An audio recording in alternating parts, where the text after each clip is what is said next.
Channel. आज बेटा हम लोग पढ़ेंगे मैथ्स का सेकंड टॉपिक्स। आप लोगों को पता है मैंने प्रीवियस टॉपिक्स में बताया था मैथ्स के एंगलों के बारे में। तो आज मैथ्स में जो छोटे छोटे कोण होते हैं इनके बारे में बताएंगे आखिर ये होते क्या है। बोले तो आज बात करेंगे हम समकोण त्रिभुज, राइट एंगल ट्राइंगल्स। तो होता क्या ये राइट एंगल ट्राइंगल?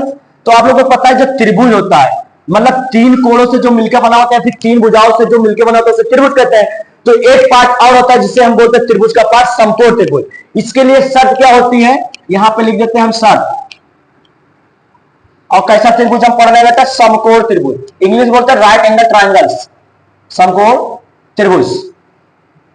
ठीक, इसके लिए शर्त है कि जो कोण है एक वो कितना होना चाहिए? 90 डिग्री होना चाहिए। शर्त क्या है कि जो एक कोण है वो 90 डिग्री होना चाहिए। तो यहां पे बेटा जो है ये कोण कैसा बनाएगा? 90 डिग्री। क्योंकि ये देखो अपने आप में एकदम सीधा है, तो अगर कोई सीधी रेखा एक पे पड़ी हो तो बोलते हैं वहां पे 90 डिग्री का कोण बनता है। ठीक, बात करेंगे जो कोण बना तो इसके सामने वाली भुजा जो होती है इसे हम कर्ण कहते हैं। बोले तो इंग्लिश में हाइपोटेनियस बोलते हैं। जो एकदम सीधी खड़ी वाली रेखा होती है इसे हम लंब बोलते हैं। बोले इंग्लिश में तो परपेंडिकुलर। जो यहां पे पड़ी हुई रेखा है मतलब तुम्हारा बेस सही है, बोले तो आधार, इंग्लिश में बोलते हैं बेस, यानी कि तुम्हारा आधार कैसा है। ठीक, लेकिन अब इसको लगाते हैं तो एक चीज, एक वैज्ञानिक थे जिनका नाम था पाइथागोरस। तो उन्होंने एक जो है इन दोनों में तीनों में संबंध दिया था। तो बात करेंगे पाइथागोरस प्रमेय की संबंध। पाइथागोरस प्रमेय से, पाइथागोरस प्रमेय से क्या होता है कि जो बड़ी भुजा होती है इन दोनों छोटी भुजाओं का अगर वर्ग कर दे और जोड़ दे तो बड़ी भुजा के स्क्वायर के बराबर होती है। यानी कि बोले तो कर्ण का स्क्वायर इज इक्वल टू लंब का स्क्वायर प्लस आधार स्क्वायर।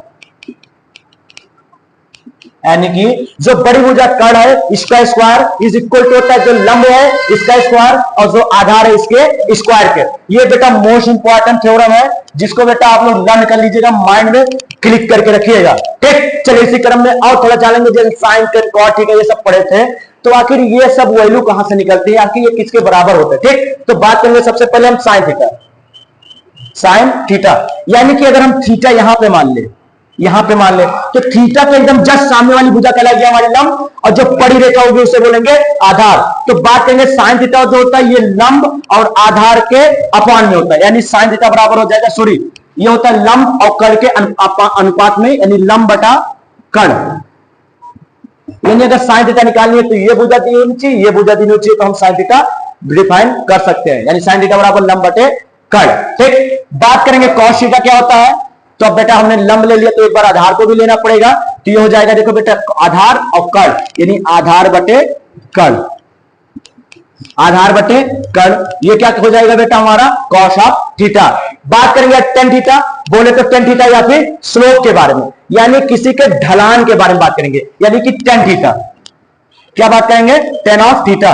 तो ढलान निकालनी है तो कोई परपेंडिकुलर हो और जो लेती हो उन दोनों को अपन में डिवाइड करेंगे तो हमें ढलान निकल जाएगी, उसी को बोलते हैं स्लोप। यानी टेन थीटा क्या हो जाएगी? टेन लंब बटे आधार, लंब बटे आधार। बोले इंग्लिश में तो परपेंडिकुलर अपान में base is equal to tan of theta. आप लोगों को एक चीज अच्छे से पता है कि जो टेन होता है इसका उल्टा इनवर्स क्या होता है बेटा? Cot of theta. क्या होता है? Cot of theta, cot theta. तो देखो बेटा इसी का उल्टा होता है तो इसी को पलट देंगे, यानी लंब बटे आधार का तो हो जाएगा आधार बटे लंब। क्या हो जाएगा? आधार बटे लंब, आधार बटे लंब।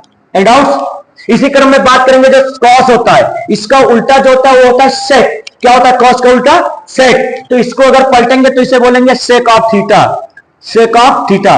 तो तुमको पता है कॉस थीटा बराबर आधार बटे कर्ण, तो उसको पलटेंगे तो कर्ण बटे आधार। क्या हो जाएगा? कर्ण बटे आधार, यानी कर्ण बटे आधार। मजा भी आ रहा होगा देखो, कनेक्ट करने के पढ़ने में कितना अच्छा मजा आता है। अब बात करेंगे एक हमारा बच रहा है साइन। तो ये बोल रहा है साइन बोल रहा है कि तुमने कॉस को दे दिया उल्टा, टेन को दे दिया उल्टा, तो हमको कहीं अलग थोड़ी ना छोड़ोगे। तो साइन बोल रहा है हमको भी एक साथ में लेके आओ। तो साइन का उल्टा क्या होता है बेटा? कॉसेक। क्या होता है? Cosec theta. अब साइन का उल्टा कोसेक है तो साइन थीटा बराबर लंब बटे कर्ण। तो इसका उल्टा करेंगे तो क्या हो जाएगा? कर्ण बटे लंब। क्या हो जाएगा? कर्ण बटे लंब, कर्ण बटे लंब। ये थी बेटा आपकी यहां से basic of classes. Next video में हम कोशिश करेंगे कि इससे छोटे छोटे जो फार्मूले हैं उनको भी बता दिया जाए ताकि तुमको क्वेश्चन लगाने में कोई प्रॉब्लम ना हो। तो ऐसे ही वीडियो आपको पाने के लिए चैनल को लाइक और सब्सक्राइब कर दे ताकि आने वाली वीडियो का नोटिफिकेशन सबसे पहले आप पर ही पहुंचे। ठीक है बेटा, जय हिंद।